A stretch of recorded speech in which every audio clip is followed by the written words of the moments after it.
This morning, hundreds of first responders from some 20 different agencies are on the ground and in the air. A fresh emergency is unfolding on the Great Ocean Road. Flash floods sweeping up. It's a natural disaster on a shocking scale, with heavy rain causing rivers to burst their banks.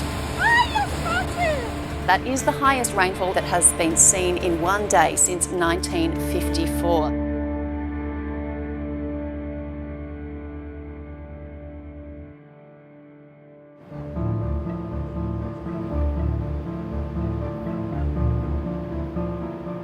In human society, there's a tension between our need for proximity to water and the threat those waters can bring.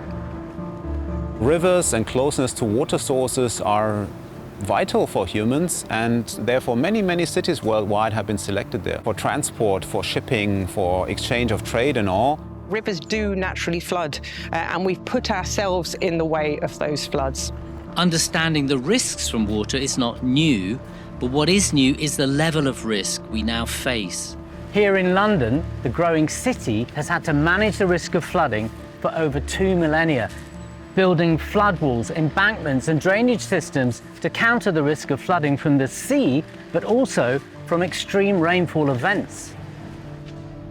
In wealthy cities like London or Cologne, these measures have, with a few exceptions, largely worked for now. Of course, flooding events have been recorded for thousands of years, but instances of flooding from extreme rainfall events are now affecting communities everywhere. Something new has entered the equation: climate change and global warming. The big fundamental question about climate change have been answered 20 years ago. Climate change isn't this future thing. It's impacting everyone all around the world. Our rapidly warming world is now loading up the atmosphere with more moisture. This is supercharging rainfall.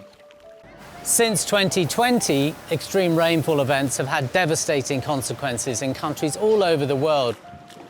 We're seeing fundamental shifts to our weather patterns, to our hydrological cycles, and that's causing more systemic risk. By having done relatively little on emissions, we have increased our risk profile. Higher risk means bigger droughts, longer drought or heat waves, means more intense rainfall. Oh my God, Excelsior, the bridge collapsed. Extreme events like extreme rainfall and flooding can happen anywhere across the world. The results can be devastating. Communities, infrastructure and livelihoods swept away in minutes.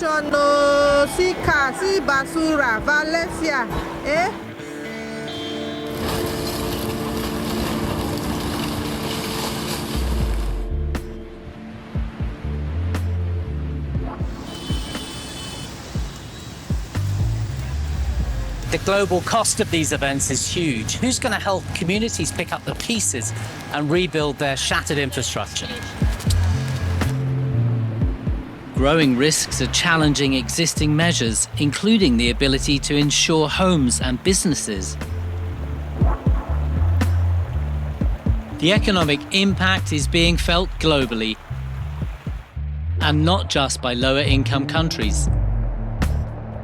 And here we are in the City of London, and that is the Lloyd's Register building over there, the oldest insurance marketplace in the world. The insurance industry now is grappling with climate change, and that includes the serious impact of flooding. The UK is used to high annual rainfall, but now flooding is regular and more costly. With climate change, we're seeing each year claims that insurers pay out increases year on year. Just this year, in the first half, insurers have paid out £404 million in weather-related claims. Just looking at the figures, you can see the impact climate change and extreme weather events, particularly flooding, is having on the insurance industry and its customers. We're already unprepared for floods. Around the world, people are dying from floods all the time. Even though we've got some good technology to predict them ahead of time, we still see a lot of fatalities and, of course, a lot of economic damage. The key question now is, what do we need to do in the face of these future flood risks? Climate is a collective problem, is a global problem, and as such, I think we need to work together. How communities are perceiving climate risk now is gradually becoming more tangible. So adaptation needs to happen at the local level, but needs to be informed on this huge amount of information we have about what might happen in the future. In communities with better access to resources, in wealthier countries like the UK, you would expect grassroots civil society action. The orange is when we go onto flood alert, and the red is when we're going to go onto flood warning.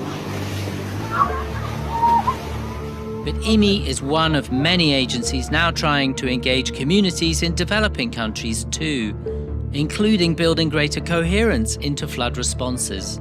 There's a sense of pressure on governments to try and engage with this issue more concretely. Engaging with flood risk means both smarter planning and building greater policy coherence into responses. This idea was behind a new flood risk dashboard, co-produced by IWMI with city authorities in Addis Ababa, and a flood risk early warning system for rural communities in Sri Lanka. We've heard about the weather, we've heard about the risk, but not every country has the resources to deal with this challenge. What I've come to understand on this brief journey is that connecting these community initiatives, finding low-cost solutions, and sharing data on a global scale are the next key challenges. We have a really good understanding of floods. They're going to get worse in various ways. What we do about that, joining up that policy to protect people from floods, to help them live with floods where you can't keep the water back, those things are difficult to put together. But now, extreme rainfall and devastating floods require new thinking and innovative action, both at local levels and from the global community. We urgently need to de-risk flood-prone environments. Otherwise, all our futures could be washed away.